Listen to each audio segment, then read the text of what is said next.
Hello, beautiful ladies. Welcome back to another Whamming Hour. And boy, do I have a packed show for you tonight. There's all kinds of eclectic mixes of topics and news. Oh my goodness, there's so much to get through. But to join me tonight, we have Tasha. Welcome to the show once again. Hello, thank you for having me. So glad to have you back. And I think we can't go another minute. Just a sec, I have to share the screen because we've got possibly the biggest news we've ever had in an episode of Whamming Hour. Most of you will know already. Here it is. We have our first Whamming Hour. You thought we got that? Yeah, there you go. We've got our first Whamming Hour wedding. Congratulations to the happy couple. Amy, all the simps are crying into their keyboards tonight because Amy has married the lovely artist Alexander Adams. Sorry, I fluffed your name if you're listening to this, Alex. Friend of the show, of course, and a good friend of Amy's, as you can tell. So we're all really happy for her. And tonight we're not going to be doing any fundraisers for the Barbie movie because we have enough already super chats to pay for more than enough tickets for the Barbie movie. Tonight, all super chats are going towards a wedding present for the happy couple, and they deserve it. And I don't know what we're going to get, but possibly some kind of a gift voucher to some suitably tasteful and traditional maker of homewares or clothes or something. I haven't decided, but please join me, and I will be adding to that myself, of course. I haven't got them anything yet, so we'll see how much we can get together. I'll add some on top of my own, and we'll see if we can't get them something good. I've gone and done it now. So, with that out of the way, it's lovely let's news. Get on to. Sorry, Tasha, I can't hear you. Oh, I just said it was lovely news. It's nice to get some good news. I mean, she looks beautiful, of course, and we all need to good. If you look really carefully, obviously I won't be able to zoom in now, but can you see that? She's got a kind of beautiful, like silver laurel wreath around her head, which I really like. That kind of, she's got a kind of ancient world look to the whole outfit. She looks really elegant. Yes, elegant. Very nice. Indeed. Very nice. And here we go. We've got everyone showed up in the comments to be wholesome. We've got winner of Who Would You Wed, Dan Tubb. We've got OG Roland Grab, Mark's here. There's me, Proper Horror Show. It's a who's who of the dissident right YouTube sphere have all come out to say congratulations to the happy couple. Maven. Lovely. We've got Alex Masters, Cows. Everyone's here. We're all just celebrating, and Amy has quit Twitter, as far as I know, for the foreseeable future. And good for her if she has. I don't blame her. We're going to be getting to more of that later tonight. But I'm still in touch with her, so I will pass on any messages that anyone wants to send her, as long as they're nice. And I will certainly be passing on the any super chats we get tonight for a wedding present for them. So, should we get on? I've got more news, actually. So just to keep the good vibes going, I thought it was worth mentioning. Some people won't care about this, but I was really happy to find out that, continuing with Twitter celebrity news, PewDiePie and his wife Marzia have had their first child, and they've called him Bjorn. And he's beautiful. Whenever I hear that a new baby has been born to someone I know, or someone I don't even know who I'm aware of, it's like the highlight of my day. I love seeing the pictures. Yes. I love just knowing that there's like a healthy baby somewhere in the world. It's always a beautiful thing. I mean, even people I don't know on Twitter who post up newborns, I always say something nice. It's just lovely news, isn't it? It is. It's great. I went to a cafe, a restaurant in, I believe it was not Bruges, but I can't think of the name of the town now. Between Bruges and Brussels, there's a big city in the middle. I'm blanking on the name. But when I visited Belgium, I went to this city with my friend, and they outside this big sort of alfresco dining area, they have a bell for the nearby hospital, and the bell rings once, just a single ring for every baby that's born. When the baby's born, they ring the bell, and everyone in the restaurant gets to find out that there's a new baby, and that's kind of that's what Twitter is these days. Yeah, well, that's what Twitter should be, I think. Yeah. In less good news, I have a new comic out. I just really quickly during my lunch break yesterday, I kind of doodled this comic. So I would like to share it because I did put all of 45 minutes work into it. This is in reference to I know, yeah. If you've seen it on the Lotus Eaters, you'll know what this is. It's just this this girl, this streamer, ASMR YouTuber who got famous on a clip of her went kind of viral on Twitter last week, and there are a lot of kind of memes being made of it. Are you aware of this? Yes, I saw it, and I was just I watched the Lotus Eaters thing as well with Callum and Dan, and I mean I'm a Gen Xer, so for me it's completely like, what am I looking at here? I just don't. I really don't. It's completely beyond me what's going on, and I've seen there's quite a few floating around that are quite similar. Yes, yeah. It's not like a contained incident. It's a kind of craze, and yeah, I think a lot of us oldies on on the internet were just not aware of this subculture of. I guess this is what it feels like for people finding out about ASMR for the first time too. Yeah, fair enough. So weird. Yeah, so I kind of drew this comic after finding out that this isn't like an isolated incident. This is like a woman who does this professionally. She makes a lot of money doing it, and she just does this very bizarre performance on, I think, is it TikTok or Twitch or something? Yeah, just constantly for hours and hours, raking in this money from the equivalent of super chats, people sending her stuff that she then kind of reacts to. And I just I can't imagine what it's like doing that for hours and putting on this performance only to then, like, I do it at the end of women's hours. Like, I turn off the camera and then I just go like, oh, I'm done. But doing this like really exaggerated performance for hours must be just completely demoralizing, humiliating, and exhausting. It is humiliating and degrading. But I mean, I don't feel too bad for her. She doesn't think. She thinks it's degrading. She's probably perhaps. I don't know. It's just very weird to me. I expect she doesn't feel good after doing it, to be honest. Other than like being happy that she's made money and probably living a far more extravagant lifestyle than I can afford. Yeah, I mean, I don't know. I don't know what goes on in Zoomers' heads. Yeah, I really don't. Yeah, I didn't want to talk about that specifically, but no, I wanted to talk about the meta phenomenon. This is just one example, but anyone who is in the kind of daily habit of watching YouTube, or especially people who are on Twitter, know that there's this constant churn of new content, new clips, new stories, drama. Like, there's always something new to argue about, to like gawk at, to be enraged by, or to despair at on the internet. It's just every few days there's something new, and there's if there's a debate about it, there's like a take, and then there's like a counter take, and there's it's like a constant argument going on until there's something new to argue about. And it's just kind of, I want to say it's exhausting, but it's almost the opposite. It keeps bringing you back for more. I wanted to bring you on because I know that you've been like me, observing this on YouTube for a long time. You were watching Sargon back in the This Week in Stupid days, right? Yes. And you're also like extremely online like me. Like, you're on Twitter like hours a day, like like I am. I mean, I'll try to cut back. I'm trying. Yeah. So I know that we're not the only ones who, perhaps we've got it worse than some people, but I just started wondering recently, like, what is this doing?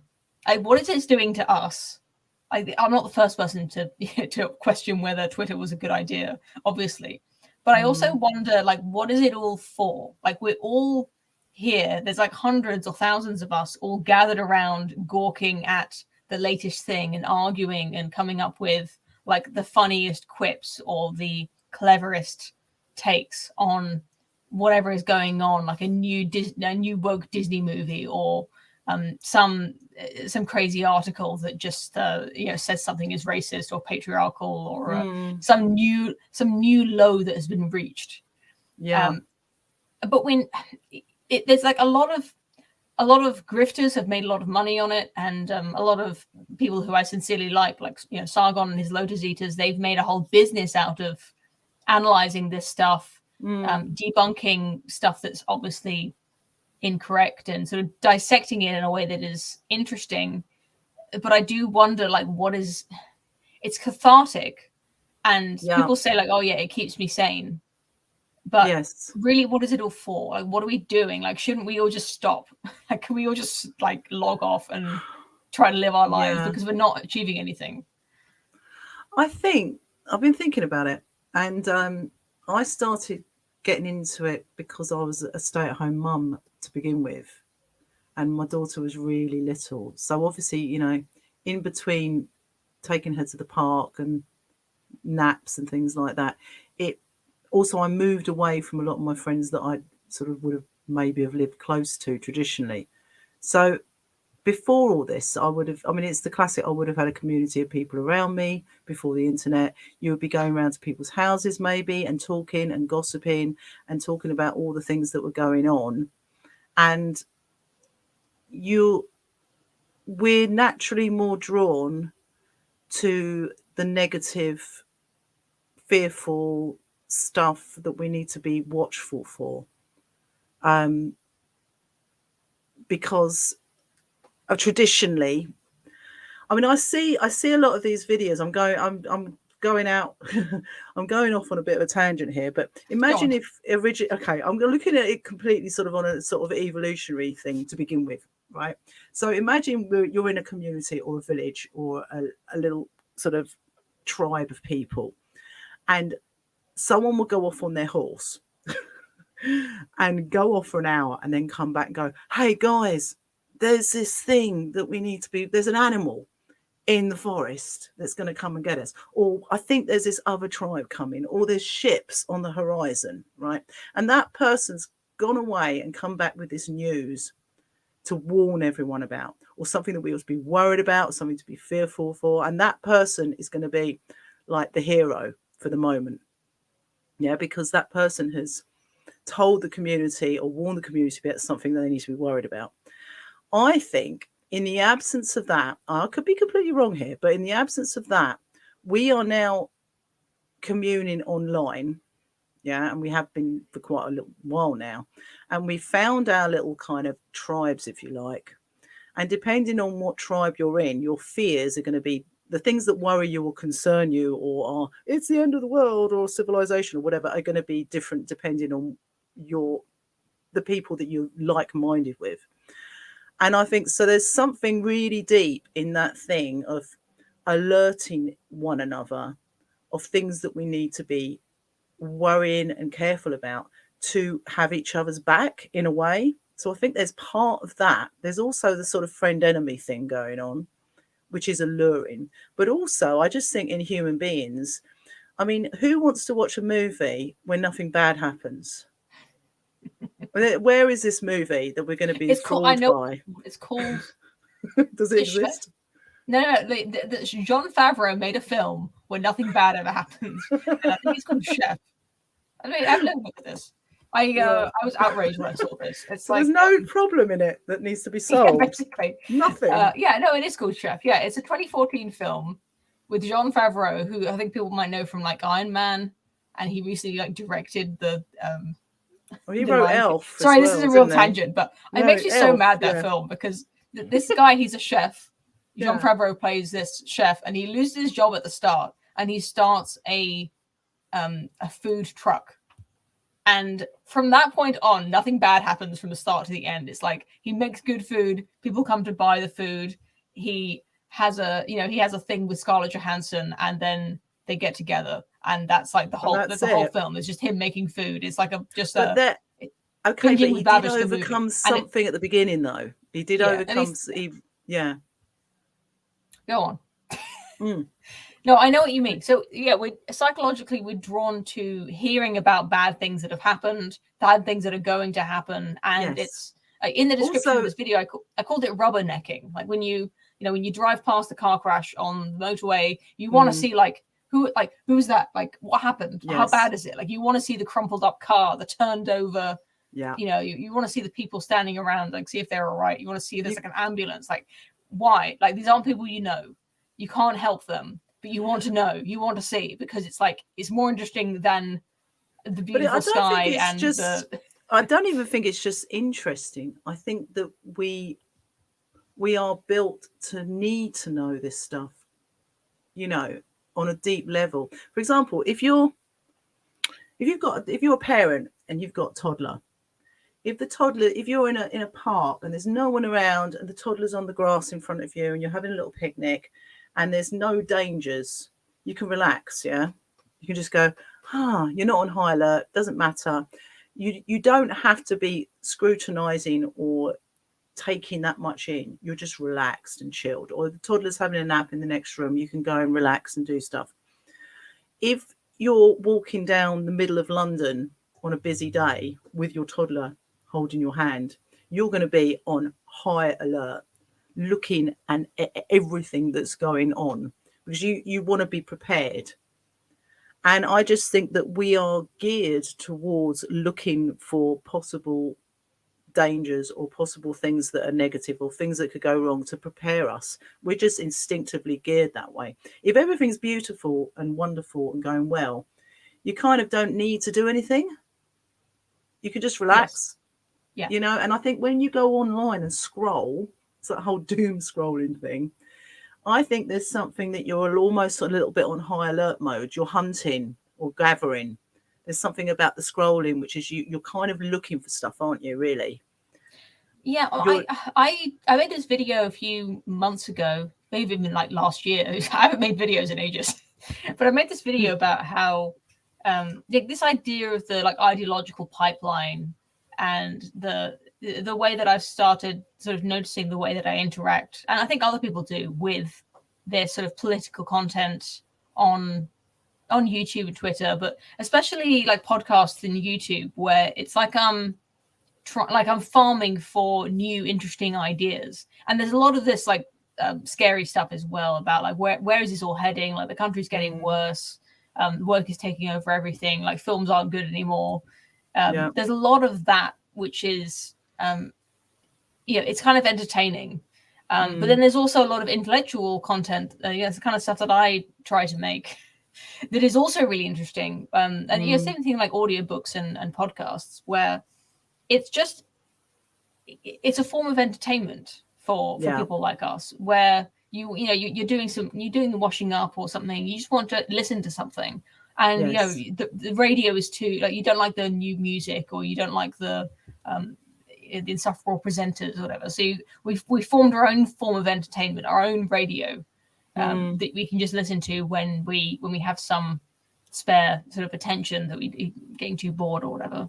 Yeah. And the way that this ideological pipeline fits into it, as I explained in the video, it's once you've heard all of the ideas, like you've heard like one worldview or one set of ideas like thoroughly rinsed, you Yeah. get bored of that. Like, I don't want to Yes. hear about free market economics anymore. Like, I've heard it, I've been there. Like, I've listened to like 100 hours about the Chicago school and the Austrian school and libertarianism, and it's almost like I got bored of it. Yeah. And the creators of that stuff also got bored of it, and we all got bored of it together and started moving on to something else. And now it's all trad calf, whatever we like, maybe dissident right, whatever you call what we're on now. It's like, obviously I believe it, but then on some level I'm also kind of aware that me even getting interested in it is just a product of getting bored of the last thing and the last thing and the last thing. It's not what I consider like a reliable way of circling in on an accurate worldview, when really it's just a kind of product of getting bored. Like Yeah, all of and this is just like a way to entertain ourselves. Well, you feel like you scratch that itch. It's kind of like there's only so much you can dig into one thing. Yeah. I mean, to begin with, it was. I remember all the sort of Brexit stuff in 2016, and then there was all the. I mean, before that, there was all the sort of. I remember watching loads of mad blue head feminist stuff. We all went there, yeah. Yeah, and then it was, and then Ben for Shapiro me, destroys woke. It wasn't even called woke back then. Like I wanted to go over this with it you was because I knew social that you'd justice remember. warriors, wasn't it? Then It was all the SJWs. It destroys college SJWs with facts and logic and obliterates. And like it was these compilations and clips, and it was Sargon with like This Week in Stupid, and we had it was like before Matt Walsh. I'm trying to remember who was like, but he has like Shoe on Head and Chris Reagan. It was all these like anti-SJW type YouTube videos where they weren't even like right wing. They weren't like anything. They were just like, oh, this is stupid. Like let's just like draw attention to how stupid this thing is. It was, and now that's like everywhere. Everyone's doing that now. Well, it's now like there's too much bored. to even fill your entire life with. If you wanted to gawk at all the stupid stuff that's going on. I think so there was all I mean it was always like student protests and blue head and crazy feminists shouting and it was sort of, I think because when I first came across that stuff, I was like, what is this? These people, is this really happening? This is mad. So you have that moment of kind of like, wow, well, this is, so then you get absorbed with that. And it feels cathartic to hear people who look at it and they think it's mad too. Yes, yeah. I think there's that as well. And if you're surrounded by, if you're in kind of like normie land, that sounds really patronizing, but if you're surrounded by people who are kind of going along with something and you're kind of sitting there going, actually, this just seems a bit crazy. Is anyone else thinking this is crazy? And they're all looking at you like you're the weirdo. If you go online then and find a bunch of people who also think it's crazy, you're like, oh, thank God, it's not just me. That's how I felt initially. Yeah. So I think that you just feel relieved that there's people pointing at something and saying, this is really mad.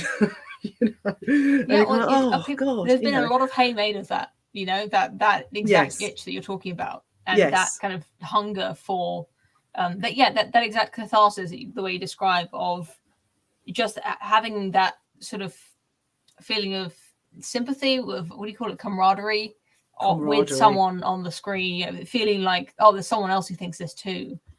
It's a weird kind of satisfaction.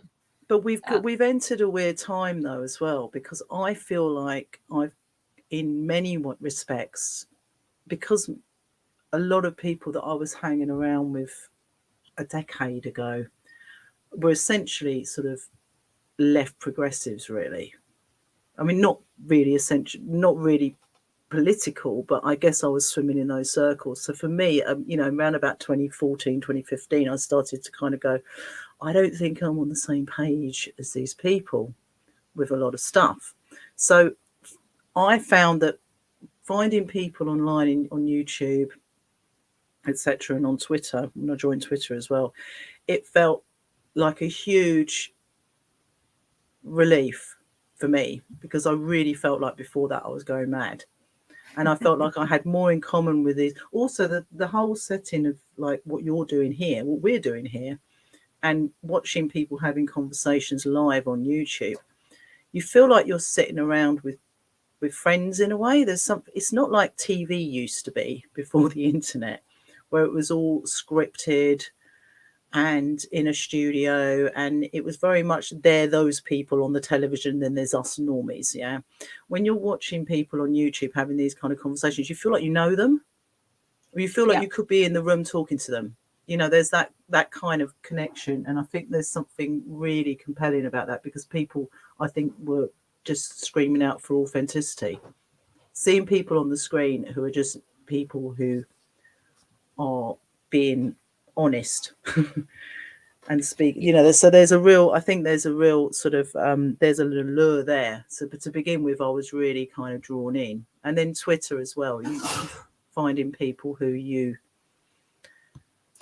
connect with, you know. They call it a parasocial relationship. I don't know if you've heard of that phrase. Like, it kind of took off a few years ago. People started talking about, especially people on Twitch who make a lot of money streaming like all day. And all they're doing is chatting or playing video games. And people just drop in and out. Like, they're not there to consume like the whole thing. It's just like, oh, you can just hang out with your friend for a while. Like, you can play your own video game while they're just on in the background. And it's just, it feels like you've got a friend with you, and you can send them like messages, and you can, if you send them some money, they'll read out your messages, and it really feels more like a friendship than any other media has up to this point. So do you think that part of this could be loneliness, that we're all so kind of isolated now? We don't have proper real life communities around us. We don't know our neighbours, you know. It's I mean, I often think about the, when you're talking about like getting on your horse and going to the next village or going to somewhere like 4 miles away, where, like, if you imagine before motor vehicles, when horses were the fastest anyone could go, you would likely live in the same place your whole life, or maybe you'd move like once in your whole life, and you probably wouldn't go any further than 4 miles away, 10 miles on a really long day, if you were going to like the closest market to sell your wares or something.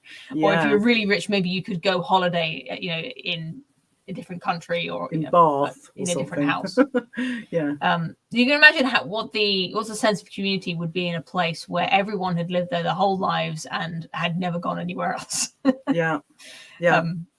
And obviously there would be people you wouldn't like and people you did like, and you just had to sort out your differences that way. But like, loneliness isn't just like you're lonely or you're not. Like, even if you're pretty happy with the friends you have, if you stumble upon a community of people who are making funny memes and they're saying interesting things, and they are sort of scratching that itch of like social interaction, like social interaction is like, why not have more? Like, why not just add this on top of your normal friends even?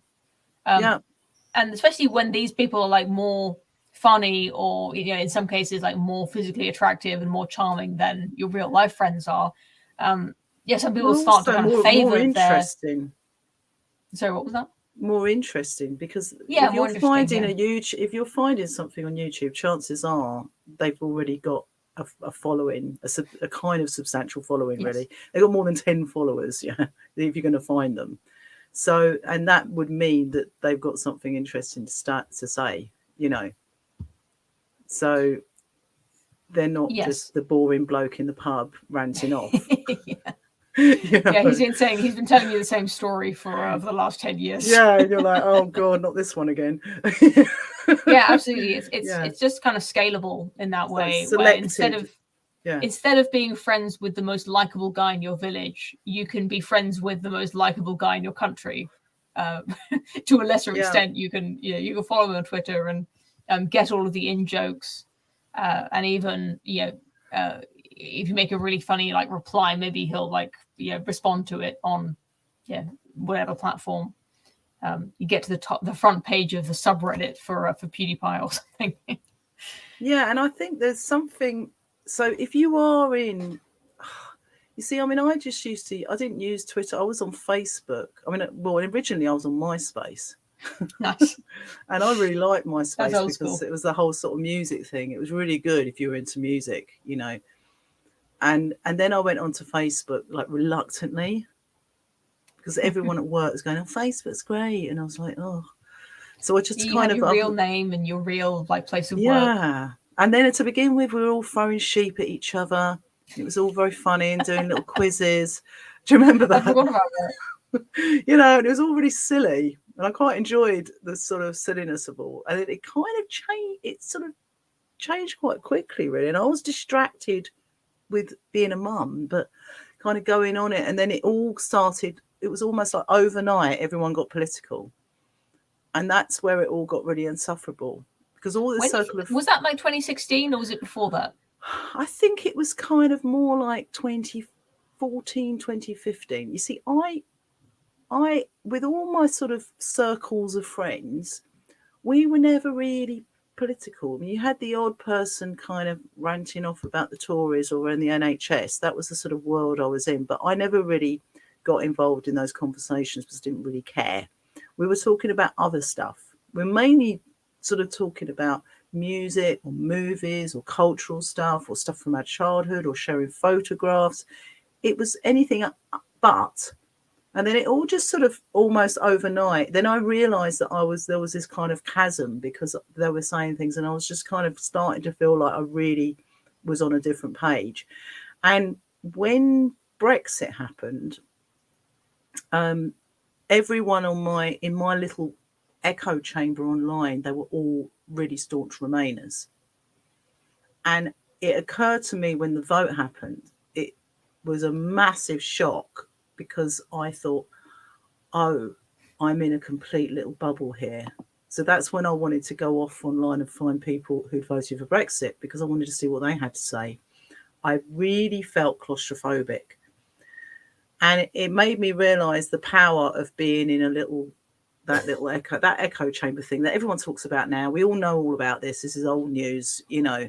But I think people now have, I mean, it was almost like that was a kind of naive time. Now everyone's they found their cliques almost. It's like it was all much more sort of loose and chaotic before, and now people have like really kind of found their niches. Yeah, I think people used to define themselves by, like you said, like by music or by, in MySpace it was all like, are you emo or punk, or are you a prep or a goth, or it was like people would define themselves by, I mean, these are like kids would, but adults as well had their like the sport that they liked or the music that they liked. Yeah. And you could get very tribal about those things and have that kind of arguments going on, and people would listen to watch documentaries and read books about their favorite hobby. And it was just, I think it was almost as engaging as what we're doing, but somehow politics was like a super stimulant, like for the brain. It's like it's so tribal, and there's always something new constantly.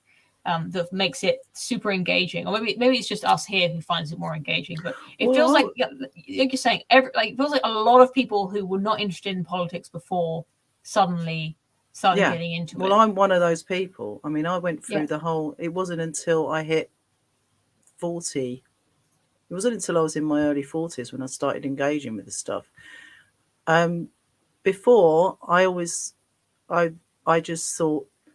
I found politics really dull, and I didn't really engage in it. I didn't find it interesting. And I remember back in the 90s, young people were not, unless they were like nutball, far lefty, like anarchist types, which I did come across. Mostly people weren't really that political, because if you think about it, we had the news. This was even before 24-hour news. You'd have the news once or twice a day. And not everyone would buy even newspapers until like Saturday or Sunday, and they'd just buy the week's paper and read it. And that was it. So we weren't engaging. I didn't even watch the news. I thought it was, I was very cynical. I had that whole Gen X kind of cynical thing going on. Oh, they're lying. I mean, for me, the media were lying then. I didn't believe any of it. And I was just like, well, it's just all, BS really. So I mean, there's always been wars, right? I mean, literal wars, and yes, that's always a topic of conversation, no matter how apolitical people are. I think when the country's at war, there's always going to be people who have different opinions about it, who think it's a good idea or it's a bad idea and we should stop. That's something that people have, I think, always argued about, except for when it's kind of unanimous, I expect. Yeah. I mean, I think of I remember the Iraq War and everything, and even the whole sort of Bosnia, Croatia, but even then I wasn't that tapped into it. I don't remember being that engaged with the day-to-day. Thing is, we're engaged minute by minute now. Yes, because there wasn't the constant updates. I think politics was just more boring. And there were people who were interested in it, but they were like nerds. Right, and like nerds can be interested in anything that's boring. And it used to be that the only people interested in politics were like politics nerds or people who were like really into the war and they like wanted to find out about that and read books about that. And it feels like politics as a subject became interesting, and the really intense argument that's going on is what makes it interesting. Yes. Because it's so tribal. And now anyone can get involved in it because you can either you pick a side and you're a feminist or you're whatever it is. Like it's such a low level that we're arguing about stuff that's so obvious that anyone can conceivably have an opinion about it, rather than something like the Iraq War, where you actually have to know something about what's going on, about the history of this conflict, people involved. It's complex. I would never get into an argument about the Iraq War because I don't know about it. Like I couldn't have an argument about it. No, but now it's like, men in women's bathrooms. Like I can argue about that. I could talk about that for 6 hours. I mean, that culture war stuff, I can argue about no problem, and exactly. I feel confident. I don't feel confident arguing about Ukraine, for example. I really don't, because I know that I don't know enough about it, so I just keep my mouth shut. And, I think that's what it was for a long time. I think exactly. But I think one. Through all the negative stuff and the clickbait and the rage bait and everyone permanently online and the sort of fallout, the mental health stuff that goes along with that. Although for me, it's actually been a positive. When I started engaging with all this stuff and kind of going down all these rabbit holes on YouTube, and then I got sort of Audible and started getting audiobooks. And as you say, as I was kind of like doing the laundry or cooking, or doing the washing up or whatever, and I was alone a lot with my little baby girl, I started then getting all these books. Because I'm not really that into fiction. I don't really read fiction, but I just started kind of listening to audiobooks and reading before bed. And I realised how much I didn't know before, when I was just sort of going through life, not really thinking about sort of culture or philosophy or psychology or any of these kind of culture war sort of things. It really kind of switched on that part of my brain. I think I've learned more in the last 10 years than I had previously learned for like 30 years before that, I know what you mean. But I think the books did a lot more for me than a lot of this stuff has been kind of like junk food for the brain. So I first got involved, kind of interested in political stuff by reading books and by listening to audiobooks mostly, and by listening to podcasts. But I don't mean podcasts like YouTube live streams. I mean like like Econ Talk by anyone who knows that, shout out. But subject like experts speaking about subjects, talking about the books they've written, their research. Proper academics who know their subject and they can talk for an hour and a half, really in deep detail, with a lot of details and with historical context and really like information dense content that is like low outrage, just pure interesting. Yes. Just curiosity, understanding how the world works. It's always just intuitively that is interesting, and you learn a lot that way. And I always feel like I've gone backwards, because I used to learn a lot that way, like hours and hours. I would listen to this stuff like audiobooks and podcasts. And now that time has now been spread between that and like a lot of YouTube live streams, and then just a lot of like doom scrolling Twitter, which is it's scratching the same itch, but it's junk food. Like it's not. I'm just learning about like what like that girl on Twitch eating ice cream. It's like that's not actually knowledge that's going to be relevant in 2 weeks when everyone's forgotten about it. Like that discussion, that argument, it may as well have not happened, because it's just nothing. It is and it isn't though, because I think you're much more intellectual than I am, and I'm sure you're probably much more well educated than I am. So you would have been already absorbing, as you say, a lot of books and everything. So for me, I came round the other way. I was always much more sort of creative and into music and all that kind of stuff. And then I started getting much more into this kind of thing. And it was the people that I was listening to online that switched me on to a lot of the books that I started reading. So I kind of, that's what sort of compelled me. But the thing about the watching the clips about, you know, the girl, the Zoomer girl on Twitch or whatever, doing her thing, for me, the reason why people are talking about that is because if you just looking at it purely as a kind of sociological, like, what's going on here with this? You know, how did we get to this point? I mean, I find it absolutely fascinating that young people are doing that. I don't find it great. I mean, I find it really worrying, but also because I'm a mum, and I feel like I'm old as well.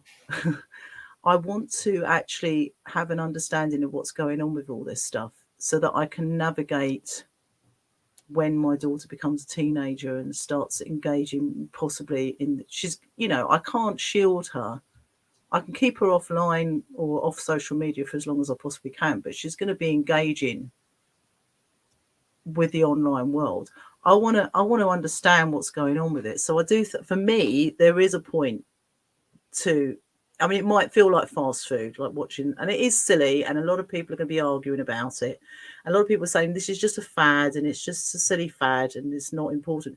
But to me, it's so completely far removed from any context of what my sort of generation, of what we were doing at her age. It's so wildly different that I want to try and understand what's going on there. I share that impulse as a parent, and also just as a human, just knowing what's sort of coming down the track. Like, why? What is this? Like, where are we going with this? Yeah, and also what is fulfilling about it for them? I just trying to figure out psychologically what's going on there, that people are really, why are people engaging with that, sending her money in order to do that, and what are they getting out of it? It's just really fascinating. In this specific instance, not that this is going to make much sense, but now that the internet is truly international, I believe that a lot of the money probably is coming from Asia, from Russia, from India, like these massive countries overseas, where presumably it's just like we're such in a like homogenized world now that a woman like that can reach literally across the globe. Like the sun never sets on the girl eating ice cream, whatever. To give you a counterpoint, I absolutely share your concern, and whenever I see this stuff, I always think, like, I can't let my kids on social media. Like, whatever I do, I've got to, like, hide them away in a cabin in the woods if that's what it takes, because this stuff is so poisonous. I can't let them near it. Sorry, there's a fly in here. But whenever I meet teenagers and kids, they surprise me with how polite, well-adjusted. I mean, they're not perfect, they're still kids. But they're not really different from when they were when I was a kid. Like, they're just, they're having fun. They like talking to their friends. They even have, like, hobbies. I was walking down the street, like, having just a nice evening walk, and I saw two teenagers, like a boy and a girl. They were going back for some, like, from some hockey team or hockey match. They were both in the sports kits, and they were holding hands, just walking down the road like it's just 1950 or something. Nice. And it was like, it was just nice. I'm like, I look around, like, that like touch grass meme is like, just go outside and this stuff just disappears. Like, it's not really that bad. Yeah, I mean, there's a certain element of wondering how much of this is magnified and extremely niche. And I mean, it definitely is. It's just a case of how insidious is it? Like, how much of this stuff how much is it making a difference, I guess? Well, I was extremely worried about the whole trans thing, sort of about 4 years ago, because my daughter's a tomboy. So I was just completely freaking out about all the gender woo-woo stuff.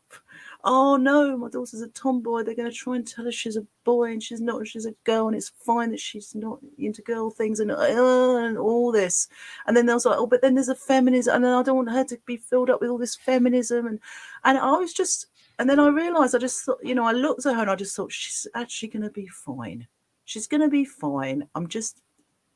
you know, because I've been on Twitter and watching YouTube videos and just completely freaking out that, oh, she's going to end up on puberty blockers and get a double mastectomy, and oh gosh, it's going to be awful. And it's not, because she's not going to, you know. And I think that having a sense of perspective, I'm completely fine with that stuff. What I am worried about is the mental health stuff that they're pushing in schools, like constantly sort of trying to tell them they've got this whatever mental health problem they've got coming up next. But I don't even think she's going to be that affected by that. I think she's going to be fine. So I'm kind of backing off from a lot of it now. And I do think, yeah, when you go on Twitter and you're being fed exactly the stuff that is going to hit your fear buttons. So for someone else on Twitter, they've got a completely different feed. They're going to have a whole different set of fear buttons. Yeah. Yeah, I saw a do you know what I mean? And I think we commune with people that we all have the same kind of fears and worries. Like, I'm worried about our culture. I'm worried about what's happened when I go to London. I freak out because it's completely different, and you know, obviously, yeah. and I worry about what's happened to England and what's happened to this country. I'm worried about, you know, the whole sort of progressive juggernaut of kind of almost like brainwashing, if you like. I worry about all that. But then if you went on to someone else's feed, I mean, I've got a friend who's completely sort of, her whole fear is the whole sort of Chinese, you know, all the social credit stuff. And I'm not even really focusing on that so much. And that's her thing. And I know that her feed is feeding her with loads of stuff about that stuff. Right. Yeah. So, you know, it's global warming as well for some people. Yeah. Or just environmentalism stuff. So whatever your personal fear is, you're going to be fed it. That's how it feels, because you're clicking on those things and then you're going to be fed back. It's a feedback loop, isn't it? So yes. Whatever you're going to be drawn to, whatever your personal fear is, and then that's going to be the thing that's going to keep popping up on your feed. I think everyone just get off social media, basically. Yeah, they studied what it is that makes people engage with posts, whether that's clicking on it, reading more, sharing it, or liking it, or whatever. Like, engagement is the like currency of social media. They want you engaging, they want you staying on the site. Yeah. And what makes people stay is, first, like, what makes people share stuff. It's comedy. If it makes you laugh, then you'll share it. Yeah. You'll like it, or whatever. Yeah. And also rage. It's like the two extremes of human behavior. It's like, if something makes you angry, or scared, I think, as well. Yeah. That will make you share it more than anything else. If something makes you happy, or like it's heartwarming, or it makes you sad, then as long as it's a feeling, then you might share it. But the biggest emotions that you can feel that will cause you to share stuff, and consequently to see it more because other people are sharing it, is something that makes you laugh or something that makes you angry. And I think fear is probably up there as well. I think fear is the big driver. And what was it I found? Hang on. I think it's called the limbic system. Now, I'm sure there's people in the chat know more about this than I do. Lizard brain, yeah. Yeah, so that part of the brain it's all the sort of behavioural, emotional responses to stuff, isn't it? So it's picking up on that. I mean, we share. I call it the lizard brain because it's the part that we share most with animals. It's like a kind of animalistic, like fight or flight response. Yeah.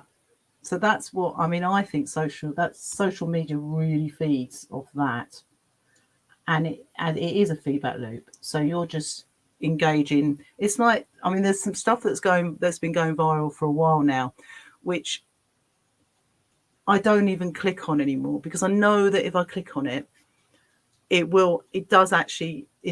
seeing people like being beaten up, those kind of videos that go around. A lot of them are in America, I don't know, in fast food restaurants and places like that. But you just see these appalling, and I if I ever click on something like that, I always immediately regret it. I mean, it's just so dark and so horrible, and it stays with me for the day. Yeah. You know, if I see something like really physically aggressive, so I'm taking the conversation down really dark, but you know, that's the stuff I'm going to start blocking, actually, and muting and just getting off my timeline, because I don't think we even when before social media, when we were all just watching the news occasionally, they wouldn't show that kind of graphic violence on TV, because they just weren't allowed to do that. And now you can just see it. You know, it just pops up on your feed. It's almost pushed in your face. Yeah. You know, and that's the stuff that worries me as well. You see, I'm worried. I'm so worried. But you know, I mean, that's the stuff I really want to try and stay away from now, because I mean, I see anything like that and it just affects me on a deep. Before we wrap up this topic, I'm just going to share my tweet that I it was fairly popular when when I was thinking about all this. So I found this like cozy picture. I think this is like a Gilmore Girls reference. But I said, one day I'm going to sign out of all my apps and you'll never hear from me again because I'll be playing with my children and writing novels no one will read. Oh, lovely. And I, you know, there's so many people over the years I've been, you know, people will turn up, they'll make like a few YouTube videos and you'll be really into it for like, you know, 6 months. And I find women especially, creators on YouTube, you'll get really into their videos. And then like, you know, 6 months, a year, a few years later, they'll just stop. And you don't know what happened to them. Like they just stopped making this stuff. They just didn't come back to Twitter. Like they never, you know, like the few that I can think of were Alf's Void. She was really popular. She got a shout out from PewDiePie that got her like I think a few hundred thousand subscribers. Right. Because she was making these like interesting philosophy videos like Stoicism. She was really good, and then she just stopped. And I've got it like that makes me a little bit sad, but I'm also just really. It's like that quote from Good Will Hunting. I think we talked about that last time.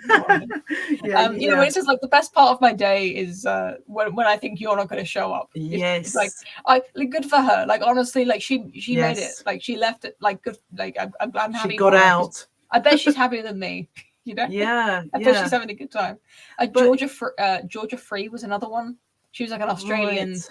Kind of anti-feminist YouTuber. She made like a few like really good familiar. videos. That's you remember familiar. her? I think so. What does she look like? Or was she not? Did she not show her face on? Yeah, no. She was just a blonde lady. She came on my channel a few times. Right. Okay. She sounds familiar. Maybe because she was really pretty. And I think she said she got a boyfriend, and I just assumed that whatever like that their relationship she got into, she stopped making videos like shortly after that. Yeah, and I just assumed got that out it was of it because and just happy. Yeah, she didn't need it anymore. She's in this happy relationship. I expect she's married and she has a kid now. I imagine. Well, that was. I mean, that I really think. You know, I'm going to go. I mention this every time. People are going to think I'm obsessed with this, but that Jordan Peterson, Kathy Newman thing, where she says, "So what you're saying is, women don't want to do those top jobs because you're saying." Because they're too sensible to want to put all that time and effort into. And he says, partly, yes. Yeah. Partly because they have, you know, it's a very small percentage of guys who are prepared to put in like 60-hour weeks or whatever at the expense of everything else. And women are more likely to kind of want that life balance, you know, and maybe particularly if they have kids as well. So maybe it's just they're not so driven to want to keep getting followers and get onto that game, if you like, of like, you know, they're not so consistently driven to do that. Because you have to stick at it, right? You have to keep doing it. And if you look at the people who are really successful, they're people who've been doing it for years. And you do get these people who also just pop up and like explode in, you know, overnight or whatever. But a lot of the people who are really popular now, people like Sargon, it's not like they were doing really good stuff 10 years ago, but if you do something for 10 years, you get pretty good at it, right? Absolutely. It's that consistence, isn't it? You got to persistent. You just got to keep. You get better at things to practice at. If you make like 2 videos a week for 10 years, like the videos you're making after 10 years are going to be pretty good. But at what cost? Like you're just poisoning your brain with this constant. What did I call it in the tweet? I call it like cringe, despair, and outrage. That's your bread and butter. You've got to bring people's attention to this. You've got to analyze it. and it's just constant. And like, who really needs that? And what is it even achieving? Yeah, and it's also that kind of sniping thing. Ha ha, got you. You know, someone says something stupid on Twitter, and then someone quote tweets it. Oh look, we've got a moron here. You know, and it is so tempting, isn't it? It's so tempting to want It's to. kind of a I kind react. of dark relish It in is. getting into it. I mean, I reacted to something today on Twitter, and then kind of like went off to work. So I work part time in school. It was the last day of term today. Came back, had forgotten all about it, and then went back on Twitter and thought, why did I do that? Why did I even bother? What's the point? Yeah. Yeah. You know, I just read something and went, oh, I have to say something about this because it just really annoys me. And isn't this person an idiot? And, ugh. Yeah. And then I always feel bad afterwards about myself. I always feel a bit like, why did I even do that? I kind of feel like I lowered myself a bit, you know, or something. It's like when you want to eat at McDonald's because you're hungry. And when you're hungry, McDonald's looks like really good. Like you think like, oh yeah, I think I'd really like to eat a burger and fries. And then after you eat it, you kind of just feel like, oh, why did I eat that? That was just. Yeah, you have that icky kind awful. of, that icky shame afterwards. Yeah. That kind of, it's also just the physical feeling of having eaten it. I find does not sit well with me. It's the same. Yeah, it's the same feeling, isn't it? I want to get out of here. It's been an hour almost, but wow, we have an outstanding super chat that I knew you'd be good for. This is my sneaky reason for bringing you on the show. Because I remember coming back to the Whom Would You Wed tournament. There was the moment where you refused to to humor the idea of wanting to marry a cartoon man, and more power to you. I stick to that. Actually. I support that decision. I'm from just humans. I just just like human people. Yeah. I'm from a kind of cursed. I want to say like a generation, but really it's just a subculture where I got into got onto the internet and got into anime like very, very early in life. When it was really like quite new. Back in. Yeah, but back when I was like 10 years old playing RuneScape, it was all very new and fresh, and all this stuff wasn't quite as crazy as it is now. But I got kind of really into that anime video games fantasy as well. My daughter loves that whole sort of Studio Ghibli. Studio Ghibli. Yeah, Studio Ghibli. I love those. Ghibli, but so the idea of having a crush on a cartoon, it's just completely like natural to me. Like, oh yeah, like obviously like a cartoon is like the same as a. That's so weird to me. I just find that really weird. So I wanted to have you on because I knew you'd say something sensible. And I'm here humiliating myself, revealing that I really have spent too much time watching anime. So I've got. I'm just going to. I'm leaving this on the screen while I'm going to read the question that we got from DRT a few weeks ago regarding. Let's have a look here. He also DRT, I should say, also contributed $50 to the matrimonial fund for Alex and Amy. So thanks very much for that. We also got $10 from Sam153. Thanks very much for those two. And that's 10 Canadian dollars, which I'm sure we'll put to good use. Thanks for those. And once again, to anyone who just joined us, all super chats this week are going towards Amy, our beloved host of Wow an Hour, who got married this week, and I haven't got her a wedding present yet. So I'm hoping my contribution plus whatever we get in super chats is going to get them a nice gift or a nice voucher for something. So I have to go back. It's been a couple of weeks now since we got this question, but it was I can't find it now. But the question was about how I think women specifically end up having like crushes or getting being attracted to these fictional characters who aren't even human. Right, so they're even like either a cartoon, which is like a representation of a human with usually like a real human voice, at least, and a real human kind of character. But I came up with a few, like I come up with a spectrum here for you, and I want to ask like you, what on this spectrum, Yeah. what do you consider like weird and what is normal? Because I like have I to said, say, I'm a bit of I'm, a weirdo as well, because okay. I Well, never in fancied terms of film stars either. So really, in this particular instance, I trust your judgment on this, and okay, I okay, want you to tell me like okay, what's the normal way to view these characters. I've got okay. on the like normal end of the spectrum.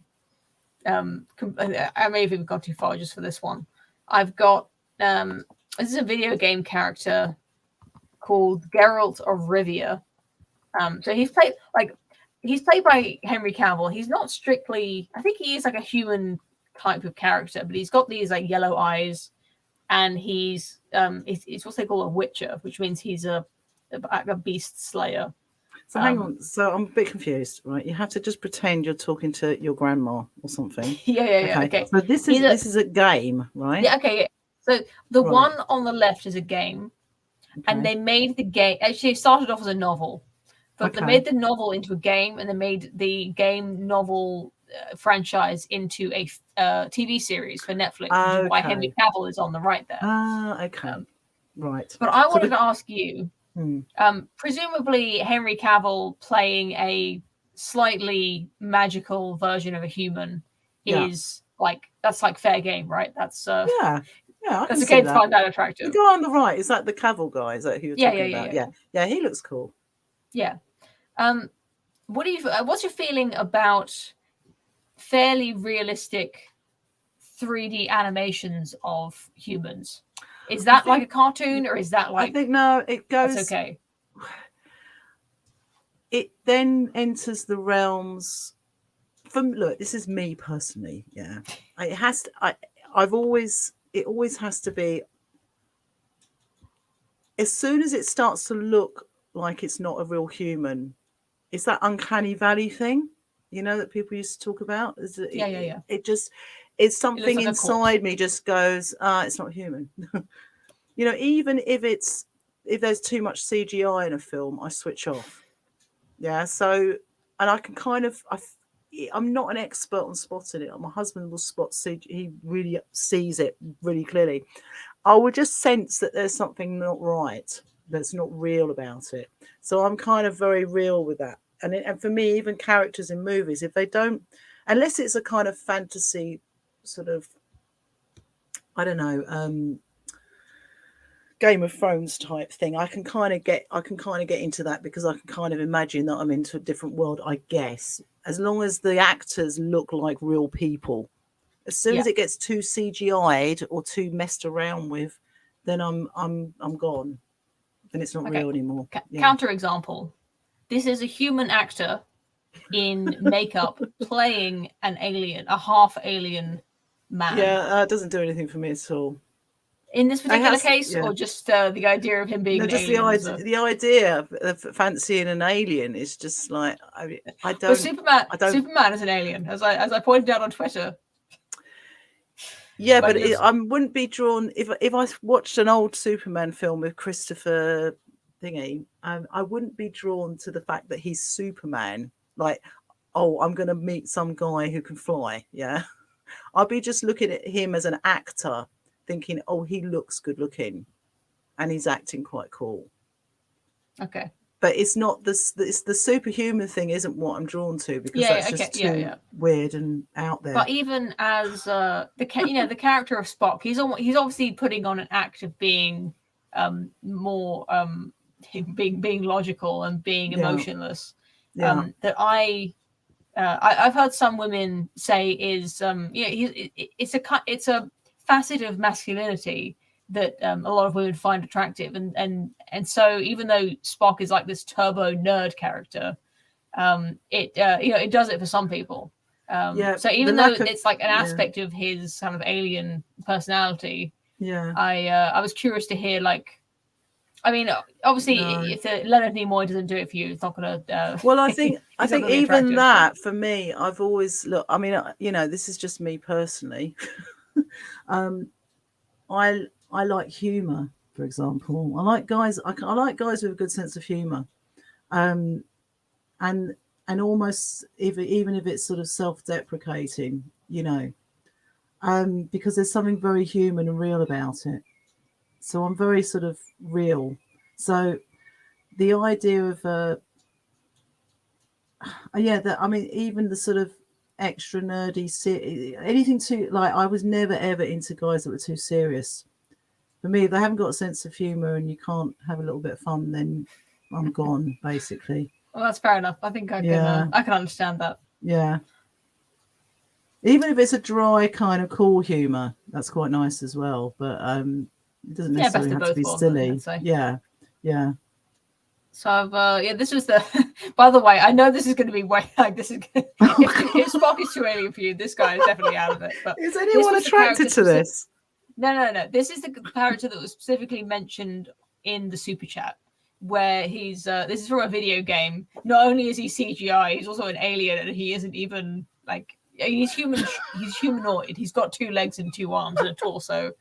But in the video game Mass Effect that this is from, Grandma, you can the human character, the main character of the game. It's like a kind of dating sim. Like in addition to all the choices you can make in the game, like ethical choices or tactical choices, you can also have like interact. You can have relationships with the other characters. That means like you can have friendships with them. You can piss off one character to make another one happy, and you can like go down like a romance track with I think one character. You can if you go down one, it cuts off all the others. It's very traditional in that sense. They don't let you have a polyamorous relationship with multiple aliens. But I have no idea about any of this. This is just I didn't know about any of this. Well, that's why I'm explaining it. So that I think in the sequel to Mass Effect, you could the human character. I think if you chose to be a woman, you could romance this character, which is Garrus. And there's like a subculture of people who really like Mass Effect who have a crush on this character, Garrus. And he's got that kind of oh my God. He's got that Vulcan kind of very serious, logical kind of facet of masculinity. And he's got the kind of like a deep, croaky voice that I think people like. But really? I'm only bringing this up not for my own personal choice, but this is specifically mentioned in the super chat. So hang on, people are actually attracted to this. Yes, they are. That's so weird. People look. It's the internet. People can be attracted to anything. That's just that's rule 34, isn't it? Like if you can imagine it, there's someone who's into it. Yes, it's true. Yeah, there's no stranger than folk, as they say. Okay, it's not a subject. To be honest, it's not a subject I would have brought to your attention, but we did get paid for it, and that's the ethos really of the show. It's interesting, though. It is interesting because I never would have thought. I do feel really out of my depth and old here for not knowing about any of this stuff. Regarding that, that girl guzzling ice cream on, that we talked about earlier. I saw an amusing comment recently that there's a fairly popular subreddit called Explain It Like I'm 5, where people post questions where they want the absolute basic concept, like scientific principles, like a question like why is America at war with Iraq? That's like a question where they want like don't try to assume that I know anything, just assume I know nothing and explain it to me. But that's good. Someone on Twitter said explain it like I'm 50 when they were it's like I don't get it. Exactly that's what I need to say from now on about all this stuff. Explain it like I am 50, so explain it.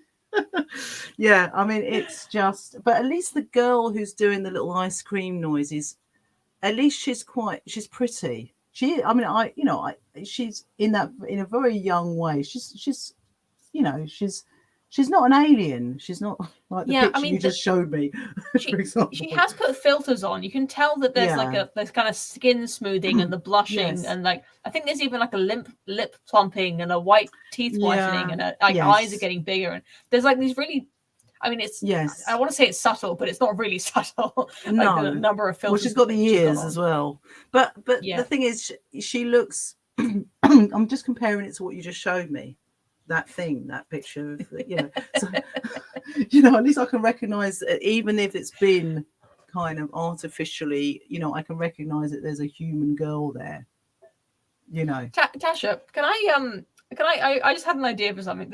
There's a podcast I used to listen to called Reply All, It was pretty like lefty and a little bit insufferable, but they had really interesting kind of tidbits about, like, it was all about the internet. It was a podcast about internet culture, internet problems, and it was really interesting sort of technical problems they'd get into, as well as just random deep dives into like internet subcultures. And they had a segment on there called Yes, Yes, No, which was the, like, it was basically explain it like I'm 50. So one of them would bring up a tweet that they didn't understand because they weren't terminally online enough. And the other two, who were on Twitter like way too much, they always knew exactly what was going on. Yeah. And the guy who just stumbled across this thing, he doesn't understand why it's got thousands of likes. It's all like buried in like several layers of irony with references to multiple things. And they just go through it, and it was always really interesting and funny. And I kind of want to do that with you and like cows. Like I'll get. Oh yeah, that'll be fun. We'll do it. Explain it like I'm 50, like every week. Yeah, well, Cows is she? I would imagine. I don't know. She's younger than you. Yeah. Cows? Cows is like comfortably a Zoomer, like comfortably Gen Z. I'm on the really I'm straddling the boundary between. So you'd be in the middle. Cows would be, and I'd be like the oldie. That would be really interesting, actually. Yeah. Well, if you ever find something that you don't understand, just bring it to us, and we'll do a segment about it, because it's always just funny to me. I'll have a look at stuff. Well, there's loads of stuff I don't really get, and most of it revolves around gaming and stuff. You know. Oh yeah. Well, Cows is good with that too. So we'll make fun. It'll be good. We'll pad loads of time after. And then I can find ourselves to death. Well, I can find old clips of stuff that I grew up with. Like dig out old stuff to play you guys, and then you'll do explain it like I'm 5, and we'll do explain it like I'm 50. Yeah, I'm up for that. That sounds good. Cool. Well, I think we've got. I'm just going to make sure we haven't got any more super chats. Thanks everyone everyone who donated. We've got another $10 for the Amy Wedding Gift Fund from Baizawai. Baizawai also a long time ago commissioned me to watch Inuyasha, which is an anime, which I watched the first season of, and then couldn't find a good place to stream the second season. And I just eternally feel bad for Baizawai for me, like never getting his review of Inuyasha, because I never found somewhere good to watch the rest of the show. But I if it helps Baizawai, I still think about it all the time. I still want to watch the rest of Inuyasha. I'm just working on it. So I hope you're patient. I hope you're what's the word? Inexplicably patient, like the most patient person you could ever live. As the patience of a saint, I hope you have, because it's going to be a while before I can review Inuyasha. And from DRT, hope the newlyweds have fun. Hollow out one of AA's books for the box or not. For the box? Was that references something said earlier? I hope their honeymoon is pleasant and as lovely as the regular bunch of gits on this podcast. Thanks very much, DRT. And on that note, I'm going to bring the show to a close. Thanks so much, Tasha, for joining us. Thank you, everyone, for watching. And why don't you just go outside and enjoy life and go talk to some real teenagers. I'm talking to you, Tasha, but I'm talking to everyone who's watching this. Just get outside, touch grass, have a good weekend, and I'll see you next time. Bye. Now, get out.